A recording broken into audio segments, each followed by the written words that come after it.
پیدا ہوتی ہیں۔ شہید کو مرتے وقت کتنی تکلیف ہوتی ہے؟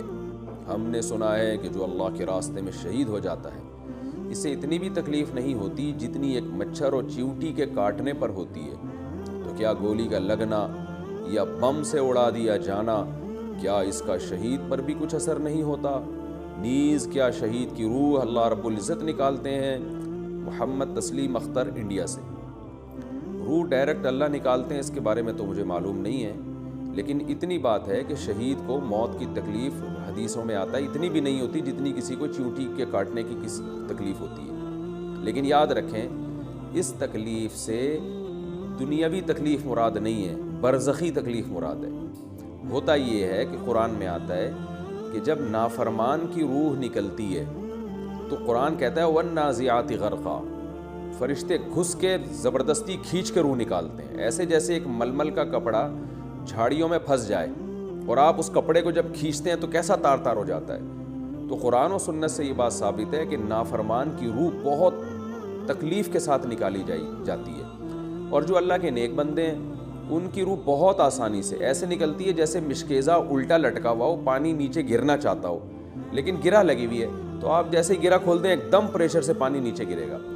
تو نیک آدمی جب برزخ میں چیزیں دیکھتا ہے کہ اللہ میرا کیسا اکرام کر رہا ہے تو اس کی روح پھڑکتی ہے اوپر جانے کے لیے، فرشتے آ کے صرف اس کے جسم اور روح کا جو ایک لنک ہے اس کو ختم کرتے ہیں اور روح ایک دم پرواز کرتی ہے۔ تو یہ سب برزخ کی چیزیں ہیں، جو برزخ میں جب انسان جھانک رہا ہوتا ہے نا اس وقت کی چیزیں ہیں۔ جو دنیا کی جسمانی تکلیف ہے موت کے وقت، جیسے کسی کو گولی لگی اس کی وجہ سے تڑپ رہا ہے، کوئی خدا نخواستہ ٹرک کے نیچے آ گیا اس کی وجہ سے جسم میں جو درد ہو رہا ہے، یا کوئی بیماری ہے جس کی وجہ سے درد ہو رہا ہے، تو یہ درد نیک لوگوں کو بھی ہوتا ہے اور برے لوگوں کو بھی ہوتا ہے، دونوں کو ہو سکتا ہے۔ اور بعض دفعہ یہ والا درد نہ نیک کو ہوتا ہے نہ برے کو ہوتا ہے۔ مثال کے طور پر کسی کے آپ کن پٹی پہ گن رکھیں اللہ نہ کرے اور ایک فائر ماریں اور فائر آر پر ہو جائے تو وہ تو سیکنڈ میں مر جائے گا، اسے جسمانی لحاظ سے اتنی تکلیف شاید نہ ہو کیونکہ منٹ میں مر گیا وہ۔ کسی کی گردن اڑا دیں تلوار سے، تو جیسے آپ نے جو ہے نا وہ سعودی عرب میں پہلے جلاد جو تھے نا اب بھی اڑاتے ہیں، گردن اڑاتے ہیں قاتل کی، تو گردن اڑانے کا شریعت نے حکم کیوں دیا؟ اس لیے کہ اس میں تکلیف کم ہوتی ہے۔ جب ادھر سے تلوار ماری اور کھوپڑی اڑ کے گر گئی تو ایک دم بندہ مر جاتا ہے۔ تو یہ تکلیف جو جسمانی تکلیف ہے موت کی، یہ بعض دفعہ نافرمان کو بالکل بھی نہیں ہوتی کیونکہ تلوار سے ایک دم سر قلم کر دیا تو کہاں تکلیف ہوگی، لیکن جو روح نکلنے کی تکلیف ہے وہ نافرمان کو بہت زیادہ ہوتی ہے، اور جو فرما بردار کی روح آرام سے نکلتی ہے۔ تو یہ جسمانی جو مشقتیں ہیں بلکہ یہ ہر ایک کو ہوتی ہیں، بلکہ دیندار کو بعض دفعہ زیادہ ہوتی ہیں، اس لیے زیادہ ہوتی ہے کہ اللہ اس کے گناہ کو معاف کر رہے ہوتے ہیں، اور یہ صحیح احادیث سے ثابت ہے۔ امی عائشہ رضی اللہ تعالیٰ عنہ فرماتی ہیں کہ میں نے رسول اللہ صلی اللہ علیہ وسلم پر جو موت کی تکلیف دیکھی، آپ صلی اللہ علیہ وسلم کا سر مبارک میری تھوڑی اور سینے پہ رکھا ہوا تھا، تھوڑی اور سینے کے درمیان میں تھا، اس طرح میرے قریب تھے، تو آپ صلی اللہ علیہ وسلم کو جو موت کی تکلیف جب میں نے دیکھی ہے تو میں کسی پہ رش نہیں کرتی کہ اس کی موت آسانی سے ہوئی ہے، یعنی کسی پہ مجھے کوئی رش نہیں آتا، کوئی یہ نہیں سمجھتی کہ جو آسانی سے مرا ہے تو کوئی بہت نیک آدمی ہوگا۔ حضرت عائشہ کا مفہوم میں بیان کر رہا ہوں کیونکہ آپ صلی اللہ علیہ وسلم تو سید الانبیاء تھے، لیکن امی عائشہ فرماتی ہیں آپ کو موت کی بہت زیادہ تکلیف تھی، یعنی حدیث کا جو مفہوم ہے۔ اسی طرح عبداللہ بن مسعود رضی اللہ تعالیٰ عنہ فرماتے ہیں آپ صلی اللہ علیہ وسلم کو میں نے بخار میں دیکھا تو بہت سخت بخار تھا، بہت شدید تکلیف میں تھے، تو میں نے عرض کیا یا رسول اللہ آپ اتنی سخت بخار میں، تو آپ نے فرمایا اوعکو کما یوعکو رجلان منکم،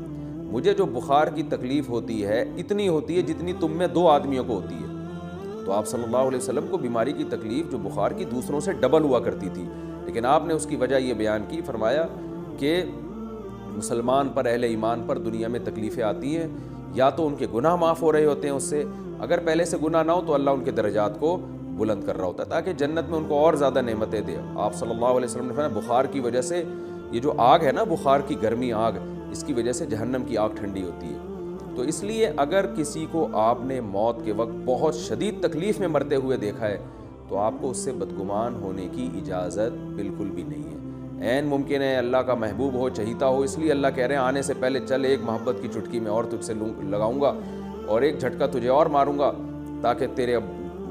درجات میری نظر میں اور بلند ہو جائیں، اور تجھ سے اگر کوئی کمی کوتاہی ہوئی ہے تو آخرت میں عذاب نہیں دوں گا، تجھے دنیا میں ہی تکلیف دے کے فارغ کر دوں گا۔ یہ اللہ کی رحمت ہو جاتی ہے۔ اور یہ بھی ممکن ہے کہ ایک کافر تھا، ایک اللہ کا نافرمان تھا، اس کو آپ نے دیکھا بڑے آرام سے مر گیا، تو یہ اس خوش فہمی میں مبتلا ہونے کی ضرورت نہیں ہے کہ وہاں بہت اچھا ہوگا، نہ اللہ نے ہو سکتا ہے کہ اس لیے آسان موت دی ہو کہ سارا حساب وہاں لینا ہے۔ تو موت برے آدمی کی بری بھی ہو سکتی ہے، اچھی بھی ہو سکتی ہے، یعنی تکلیف میں بھی ہو سکتی ہے، آسانی سے بھی ہو سکتی ہے، اور اچھے آدمی کی موت بعض دفعہ تکلیف میں ہوتی ہے اور بعض دفعہ آسانی سے بھی مر جاتا ہے وہ۔ تو اس لیے کسی کو تکلیف دیکھ کر موت کی، یا کسی کو موت میں خوشحالی میں دیکھ کر، یعنی تکلیف سے صاف دیکھ کر، پاک دیکھ کر کہ یار یہ تو بڑے آرام سے مر گیا تو بہت نیک ہوگا، ان چیزوں پر بالکل بھی مدار نہیں ہے، مدار صرف اعمال پر ہے۔ اچھے اعمال کر کے دنیا سے گیا ہے، بے شک تکلیف سے مرا ہے تو فائدہ ہی فائدہ ہے، برے اعمال کر کے دنیا سے گیا ہے، بڑے آرام سے بھی کیوں نہ مر جائے، وہاں کا ٹھکانہ اچھا نہیں ہے، آخرت کا ٹھکانہ اچھا نہیں ہے۔ تو شہید کو جو برزخی تکلیف ہے نا، جو روح نکلتے ہوئے ہوتی ہے، وہ بالکل بھی نہیں ہوتی ہے، بلکہ خوش ہوتا ہے وہ۔ اور حدیث میں آتا ہے کہ شہید جب مرتے ہوئے اللہ کا اکرام دیکھے گا نا، کہ کیسے اللہ نے مجھے دنیا میں یعنی عزت دی ہے، تو وہ جنت میں جانے کے بعد صرف ایک خواہش کرے گا کہ اللہ دنیا میں دوبارہ بھیج کر مجھے شہادت دے دو۔ اب کیونکہ وہ اس کو جو جسمانی بھی تکلیف ہوئی تھی نا شہادت کے وقت، جو گولیاں یا بم لگنے سے جو جسمانی تکلیف ہوئی تھی، اس تکلیف کو بھی اب وہ ہلکا سمجھے گا، اس لیے کہ اللہ کی طرف سے جو اکرام ہو رہا ہوگا نا، وہ اکرام اس تکلیف پہ غالب آ جائے گا۔ اس سے پتہ چلتا ہے کہ برزخ کی جب کوئی میت چیزیں دیکھ رہی ہوتی ہے، جسمانی تکلیف کو برداشت کرنا پھر اس کے لیے آسان ہوتا ہے، کیونکہ وہاں اس کو پتہ ہے کہ بڑا پروٹوکول ملنے والا ہے، مجھے اللہ کی طرف سے بڑی نعمت ملنے والی ہے۔